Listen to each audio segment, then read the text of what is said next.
Muchísimas gracias. Buenos días a quienes nos acompañan de los medios de comunicación y a quienes nos siguen a través de sus redes sociales. Bienvenidas, bienvenidos al Senado de la República.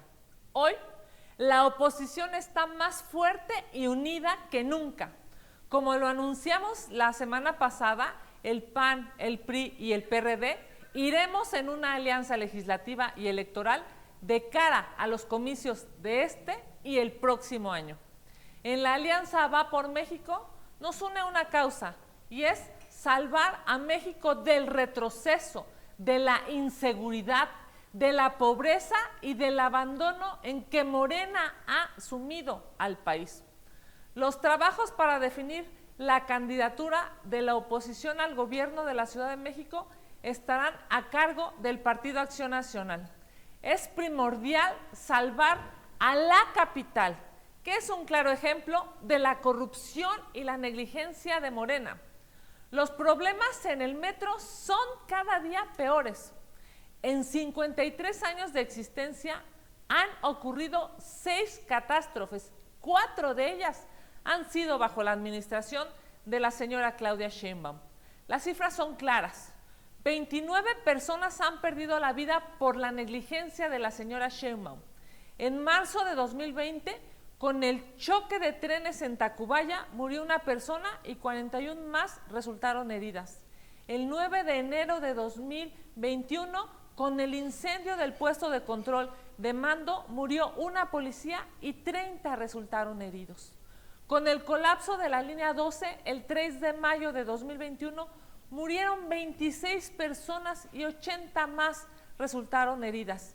Con el choque del sábado pasado, este 7 de enero, entre las estaciones de Potrero y La Raza, una joven perdió la vida y más de 100 resultaron heridas. Ese es el saldo del abandono en que tienen a este sistema de transporte. Lo más doloroso es que al gobierno de Claudia Sheinbaum estas vidas, estos heridos, este sufrimiento no le importa. Ayer, con la insensibilidad propia de esta administración, festejaron a lo grande la reanudación, por cierto, solo de un tramo de la línea 12. Tocaron música en los vagones, se tomaron fotos y festejaron como si la tragedia de la línea 12 no hubiera sucedido, como si no lamentaran la muerte de 26 personas, como si no fuera símbolo de la negligencia ese metro. Esto es verdaderamente insultante. La falta de mantenimiento, los recortes presupuestales y los subejercicios lamentablemente tienen como consecuencia que los usuarios del metro tengan que asumir el riesgo todos los días.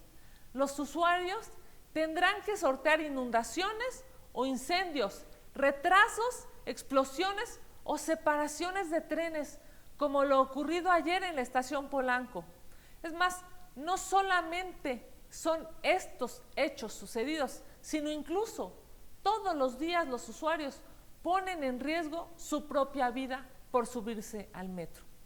Recordarán que hace años, cuando salieron a la luz los videoescándalos de corrupción de López Obrador, dijeron que era parte de un complot en su contra. Hoy, en el metro se está cayendo claramente la infraestructura y dicen que es un sabotaje. Mandan a la Guardia Nacional a arreglar un problema de mantenimiento, de desvío de recursos públicos y por supuesto de corrupción, cuando el deber de la Guardia Nacional debe ser ocuparse de la seguridad de los mexicanos.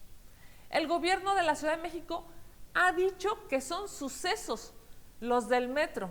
Voy a citar a la señora Claudia Sheinbaum. Ella dijo, son episodios fuera de lo normal y hechos atípicos. Claramente son hechos atípicos, señora Sheinbaum, porque en cualquier ciudad del mundo el principal transporte tiene que ser cuidado y tiene que tener mantenimiento, no como usted aquí en la Ciudad de México que lo ha abandonado. Le echan la culpa a unas latas en las vías, cuando todos sabemos que la culpa la tiene una corcholata llamada Claudia Sheinbaum. El metro solo es uno más de los problemas por los que pasa esta capital y se pone de manifiesto el tamaño del desastre en este gobierno de Morena en varios rubros. La inseguridad está al tope. La Ciudad de México es la segunda entidad con mayor tasa delictiva por cada 100,000 habitantes. Más de 5,000 personas han sido asesinadas desde que rindió su protesta la señora Claudia Sheinbaum. Y el 10% de las desapariciones que se dan en todo el país, el 10% suceden aquí, en esta Ciudad de México. Según datos del INEGI, 8 de cada 10 capitalinos consideran insegura esta ciudad. La Ciudad de México está abandonada porque a la señora Sheinbaum no le importa a la gente, lo que a ella le importa es el poder. ¿Cómo quiere ser presidenta si no ha podido ser jefa de gobierno? Es, como dice, por cierto, López Obrador, una vulgar ambición. El gobierno de Sheinbaum abandonó a los capitalinos, 1.4 millones de personas, es decir, 3 de cada 20 capitalinos no tiene acceso a agua entubada en esta capital. Y por si fuera poco, el 40% del agua potable se pierde en fugas. Estos datos son alarmantes en una entidad donde viven más de 9 millones de personas. Por si fuera poco, ayer se hizo público que se suspendió la reconstrucción de viviendas de las personas damnificadas por el sismo de 2017. A Claudia Sheinbaum no le interesan los capitalinos, solo quiere seguir utilizando los recursos públicos para su campaña ilegal. Es necesario recuperar a la ciudad de estos malos gobiernos, de estos gobiernos que engañan, que no rinden cuentas, que se hacen las víctimas y se inventan complots y sabotajes. Es necesario un gobierno que sea honesto, que genere servicios públicos de calidad y que dé seguridad a los capitalinos. Por ahora, sabemos que Claudia Sheinbaum está imposibilitada para hacerlo, pero las cosas van a cambiar y cambiarán para bien. Vamos a sus preguntas. Muchas gracias, senadora. Arrancamos con Víctor Mayén.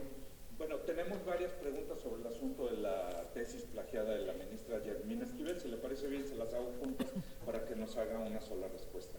La primera es de Víctor Mayén. Le pregunta, ¿tiene Yasmín Esquivel que dar un paso a un lado y renunciar al cargo de ministra porque ni el gobierno ni la UNAM harán nada para invalidar su? También Carlos Guzmán pregunta si puede dar una opinión sobre la polémica resolución que anunció hoy el secretario de Gobernación. Es la polémica resolución de la SEP que anunció hoy el secretario de Gobernación. Gerardo Segura también le pregunta si considera que López Obrador se ha convertido en el protector de la corrupción por encubrir a toda costa este tipo de actos ilegales, como el caso de Yasmín Esquivel, en el que no hay duda de que incurrió en un plagio de su tesis, un fraude de la ministra, y López Obrador la encubre como ha encubierto la corrupción en sus colaboradores y hermanos. ¿Qué opina? ¿Debería además pronunciarse la Corte sobre el caso de Yasmín Esquivel? Bueno, a ver, sin lugar a duda, aquí hay varios rubros que a mí me gustaría destacar. Primero, evidentemente esperamos que la UNAM, nuestra máxima casa de estudios, tome las riendas de este tema y nulifique el examen que claramente no cumplió con los requisitos conforme a su estatuto general y que precisamente en este proceso la UNAM fije una posición clara, demuestre su autonomía y dé certeza a todo el pueblo de México. Es claro que la UNAM debe nulificar el examen de la ministra Esquivel. Segundo, también es un hecho que el gobierno se debe hacer cargo de su ministra a modo. ¿Cómo es posible, pues, que quieran solamente responsabilizar a la UNAM cuando también la Secretaría de Educación Pública, también la SEP, debería de reconocer su responsabilidad? Pero bueno, como les ha votado la mayoría de los caprichos de López Obrador a favor, pues quieren que continúe en la Corte. Es evidente, pues, que el gobierno de López Obrador, la propia Secretaría de Educación Pública, la misma Secretaría de Gobernación deben de ser responsables y no permitir que esta ilegalidad continúe. Quiero decir claramente que, pues, por decencia debería renunciar la ministra Yasmín Esquivel. La verdad es que le ha hecho daño a la UNAM, a su alma mater, le ha hecho daño al Poder Judicial y específicamente, por cierto, le ha hecho daño a la Suprema Corte de Justicia. Es más, incluso le ha hecho daño al propio presidente de la República que la propuso, e incluso le ha hecho daño a este Senado de la República que la designó. Yo estoy absolutamente consciente, pues, de que es imposible que la ministra Yasmín Esquivel continúe en su cargo. Más allá de la definición de la UNAM y más allá de la definición de la SEP, la ministra Yasmín Esquivel debe renunciar y dejar de dañar a las instituciones de este país. Muchas gracias, senadora. También sobre la ministra Esquivel, pero sobre otro tema, las 8 columnas de Reforma de hoy, Mayolo López le pregunta, ¿qué opinión tiene del notorio influyentismo del empresario Riobó, el esposo de la ministra, en el caso de su nuera? Bueno, leí las 8 columnas hoy de Reforma y bueno, después de ver el desarrollo de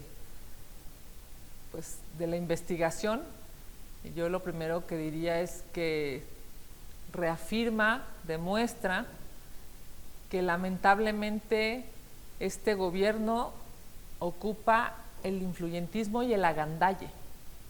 Es claro que hay que proteger a los menores, el interés superior de la infancia debe ser protegido.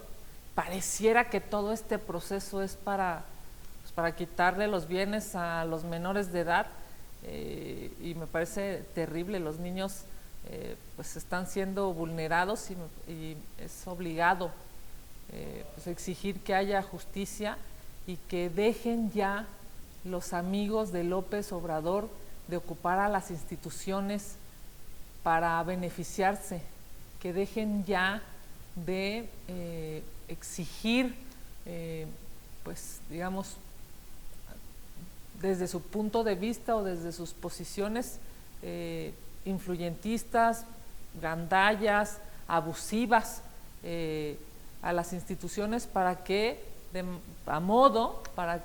manera parcializada les cumplan sus caprichos. Las instituciones en este país deben de servir para dar justicia, para dar certeza legal, no para cumplir los caprichos de los amigos del presidente, que por cierto, además de poder económico y ahora tener un poder político brutal, lo ocupan solamente para seguirse enriqueciendo. Es algo verdaderamente lamentable. Muchas gracias, senadora. Sobre el metro tenemos también varias preguntas. La primera es de Carlos Guzmán, quien le pregunta, dice, lo que sucedió ayer en el metro Polanco, en la estación del metro Polanco, ¿es falta de mantenimiento o es sabotaje del sindicato del metro? También sobre este mismo tema le pregunta Gerardo, le pregunta Gerardo Cedillo, la crisis en el metro debe llevar un proceso legal a las autoridades de la Ciudad de México, empezando por Claudia Sheinbaum y el director del sistema de transporte colectivo. Deben rendir cuentas y los citarán a comparecer, además de invitar al líder del sindicato. Tenemos una más sobre el mismo tema, permítame.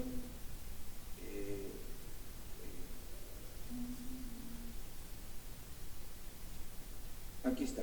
Gerardo Segura le pregunta, ¿debe comparecer por el infame descuido del metro? ¿Qué piensa de la farsa de un presunto sabotaje que aparece como un pretexto más para tratar de evadir su responsabilidad de la falta de mantenimiento? Además, Sheinbaum reconoció el mes pasado que la línea 3 presentaba fallas técnicas y que dejaría a la próxima administración resolver. Esto a 2 años del término de su gobierno, y ahora trata de lavarse las manos. ¿No es eso inmoral? ¿Y hasta dónde llega la responsabilidad de López Obrador en este problema por ordenar quitarle más de 7,000 millones de pesos al mantenimiento del metro?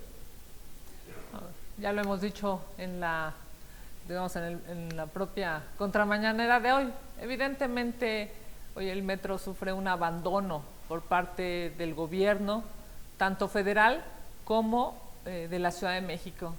Hoy el metro demuestra cómo esta ciudad está deteriorada y la jefa de gobierno, incluso el propio presidente de la República, han abandonado al sistema de transporte colectivo y a los millones de capitalinos que todos los días arriesgan su vida para poder llegar a su casa, a su trabajo, a su escuela. Es evidente que hay una falta de mantenimiento, hay una falta de recursos, porque los recursos se están yendo a la campaña ilegal de la señora Sheinbaum, porque los recursos se están yendo a cumplir con la obsesión política de la señora Claudia Sheinbaum en lugar de darle resultados a la ciudadanía. Lo que estamos viendo cada día en el metro es una muestra de la ineficiencia y de la corrupción de este gobierno. Por supuesto que nosotros seguiremos insistiendo todos los días, porque cada día se pone en riesgo la vida de los pasajeros en el metro. Ayer es Polanco, Bellas Artes, todos los días lamentablemente estamos viendo este deterioro, y no es un complot, no es por unas latas, no es, digamos, por culpa de algún trabajador, ni mucho menos por culpa de algún pasajero. Es culpa de la señora Claudia Sheinbaum, que no ha asignado recursos al metro. Es culpa de los subejercicios que el metro ha tenido, porque ese 90% de lealtad y 10% de capacidad que tanto pregona López Obrador y sus corcholatas hacen hoy que esta ciudad y que el metro sea una bomba de tiempo. Es terrible pues lo que estamos viviendo, y más allá de una cortina de humo o de solicitarle a 6,000 elementos de la Guardia Nacional que dejen de hacer sus funciones para cumplir con los caprichos de Claudia Sheinbaum, más allá de eso, el problema de fondo es que están arriesgando la vida de los capitalinos. Gracias, senadora. Pasamos a otros temas. Gerardo Segura le pregunta, ¿qué opina de que una ladrona, cito, como Delfina Gómez, sea la candidata de Morena al gobierno del Estado de México? ¿Denunciarán penalmente a Delfina Gómez, pues se ha comprobado que le robó a los trabajadores en Texcoco cuando fue presidenta municipal? Bueno, nosotros hemos hecho ya las denuncias correspondientes, las ha hecho el partido, se han hecho ya en varias ocasiones. Ahora lo que se necesita es resolver sobre esas denuncias. Pero el tema de fondo me parece que es la inmoralidad de López Obrador y de Morena. ¿Cómo se atreven a justificar que una mujer haya sido capaz de robarle, porque eso fue lo que hizo, de robarle el sueldo a sus empleados para mandarlos a su partido político, y a ella la quieran pues, poner en una boleta electoral? Y ella incluso ha sido capaz de reconocerlo, porque es una delincuente confesa. Ella misma ha dicho que efectivamente le quitó el dinero a sus empleados. Me parece que es un ejemplo de la falta de ética, de la falta de moral, de la falta de sensibilidad de López Obrador y de sus corcholatas, llámeseles nacionales o estatales. El Estado de México hoy tiene la oportunidad de decirle no a la corrupción de la señora Delfina. Hoy tiene la oportunidad de decirle no al abuso de una señora que fue capaz de quitarle el dinero a sus propios empleados, a los empleados, por cierto, que eran todos servidores públicos y que seguramente no pudieron hacer mucho, entendiendo pues que ella es una parte de este terrible movimiento corruptor de Morena.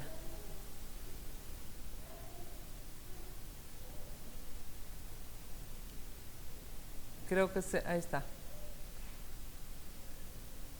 Sergio, ¿nos escuchas? Bueno. Ahí está. Sí. Magali Juárez le manda dos preguntas. La primera, ¿qué opina de la petición que le hace Mario del a los gobernadores de Morena para que promuevan a las corcholatas y que hasta ya incluyó a Ricardo Monreal? Es increíble, sí, es increíble lo que sucedió en ese evento. Por cierto, un evento en instalaciones del gobierno federal. Está mal de fondo y de forma. No es posible que el presidente de Morena incite a los gobernadores a violar la ley. No es posible que el presidente de Morena instruya a los gobernadores a cometer ilegalidades. Lo que hace Mario Delgado, además de ser inmoral, es claramente ilegal. Y qué mal que además lo haga en las instalaciones del gobierno federal. Pero bueno, los describe de cuerpo completo. Son ilegales y son corruptos. Gracias, senadora. También Magali Juárez le pregunta, Andrés Manuel le aceptó a Biden recibir 30,000 migrantes mensuales, pero ¿con qué recursos van a atender los municipios a estos grupos? Además, el Instituto Nacional de Migración está plagado de fallas, tanto en su actuación, incluso la Auditoría Superior de la Federación detectó que tuvo fallas informativas. ¿Cómo va a operar esto? Pues sin lugar a dudas, ese va a ser un problema que tendrá que resolverse, entre otras cosas, con presupuesto. Porque no solamente es el Instituto Nacional de Migración, también es la Comar. Es evidente, pues, que se necesitan recursos, que no solamente sea un discurso demagógico de López Obrador queriendo quedar bien con el presidente Biden, sino que sea un esfuerzo económico para que pueda haber recursos para, evidentemente, este proceso que se tendrá que seguir, y recordar que pues una de las prioridades de este gobierno deberá ser proteger los derechos humanos de los migrantes, así como lo pedimos nosotros en Estados Unidos, pues evidentemente también hacerlo, garantizar los derechos humanos de los migrantes cuando estén en territorio mexicano. Evidentemente requiere recursos. Gracias, senadora. Para finalizar, Rubén Arismendi le pregunta, con la alianza y la mano que lleva el PAN para designar candidato a la presidencia y en la Ciudad de México, ¿se beneficia a panistas y ya no hay piso parejo? ¿Es esto así? ¿Y confía en la palabra de Alejandro Moreno? Bueno, primero que nada decir, como panista de la Ciudad de México, llevo más de 20 años militando en el Partido Acción Nacional, soy dirigente local y nacional de mi partido, decir que por supuesto para mí es sin lugar a dudas extraordinario saber que se ha reconocido, ¿no?, por parte de los integrantes de la alianza la fuerza que tiene el Partido Acción Nacional a nivel nacional y en la Ciudad de México. Esta fuerza que nos permite ser el partido de oposición más grande en este país, ser el segundo partido más importante en México, y por supuesto que será extraordinario ver un proceso democrático para la definición de las candidaturas en 2024 aquí en la Ciudad de México, y ese proceso lo va a llevar el Partido Acción Nacional. Bienvenidas, bienvenidos todos militantes y ciudadanos, todos aquellos que estemos convencidos de que es necesario detener la destrucción, la corrupción y el populismo de Morena aquí en la Ciudad de México. Bienvenidas, bienvenidos todos para trabajar a favor de la democracia, a favor de la seguridad de los capitalinos, a favor de tener un metro digno y de calidad. Por supuesto que bueno, pues que el Partido de Acción Nacional va a llevar a cabo este proceso, pero hoy más que nunca hay piso parejo para todas y para todos, y ojalá y sea pues un proceso que genere la mayor de las condiciones para que no solamente los políticos, sino los ciudadanos estén adentro de esta gran alianza, porque claramente Morena va a perder la Ciudad de México en 2024, y bueno, pues estaremos trabajando para generar mejores condiciones para los capitalinos. Un metro como el que hoy se está viviendo no es digno, no es honorable, no es benéfico en ninguna parte del mundo, y aquí en la capital de este bello país. No nos merecemos estos gobiernos tan irresponsables y corruptos que han tenido la posibilidad de ayudar, de construir, y que lo único que han hecho es enriquecerse y generar influyentismo, agandalle o clientelismo. De mi parte decir, estoy muy contenta por el Partido Acción Nacional e incluso estoy muy contenta, por supuesto, por la alianza. Senadora, disculpe, me insiste Rubén sobre su confianza en Alejandro Moreno. Yo lo he dicho públicamente, es evidente que el PAN, el PRI y el PRD y sus dirigentes han fijado una posición clara. Yo confío en las tres dirigencias del Partido Acción Nacional. Mi dirigente nacional, Marco Cortés, es una persona que claramente ha fijado una posición pública a favor de la alianza. Yo lo he dicho, vamos a defender a Alejandro Moreno ante los embates y la violencia sistematizada por parte del gobierno en su contra. Esto que está sucediendo y que estuvo sucediendo durante muchas semanas con esta violencia desde el gobierno de Campeche con la señora esta que me parece impresentable como gobernadora, que no da resultados para su gente, pero lo único que hace es lastimar a la oposición. Por supuesto que nosotros estaremos como una alianza fuerte y firme. Yo le he agradecido siempre públicamente al presidente Zambrano por esta posición pública a favor de la alianza. Yo claramente soy una mujer aliancista. Yo creo que las mujeres y los hombres de este país tienen la posibilidad, merecen la posibilidad de elegir entre estas dos visiones de país. La visión de López Obrador, que desde mi perspectiva es absolutamente corrupta, ineficiente, que genera pobreza, y por el otro lado, la posición de la alianza, una posición en donde lo hemos dicho claramente, queremos estancias infantiles, queremos un metro en la Ciudad de México de calidad, queremos que haya prosperidad en las familias. Hoy claramente hay dos visiones de país y por supuesto yo estoy muy, muy contenta por esta alianza, esta reactivación de la alianza, que no solamente será en términos electorales en las urnas, sino también será en términos legislativos. México se lo merece. Senadora, muchas gracias, no tenemos más preguntas. Muchas gracias a las y los compañeros de La Fuente por acompañarnos y les estaremos enviando los materiales conforme los vayamos teniendo. Muchas gracias, muy buen día y muy buena semana. Muchísimas gracias, querido Sergio, muchas gracias a todas y a todos, que tengan la mejor de las semanas. Un abrazo.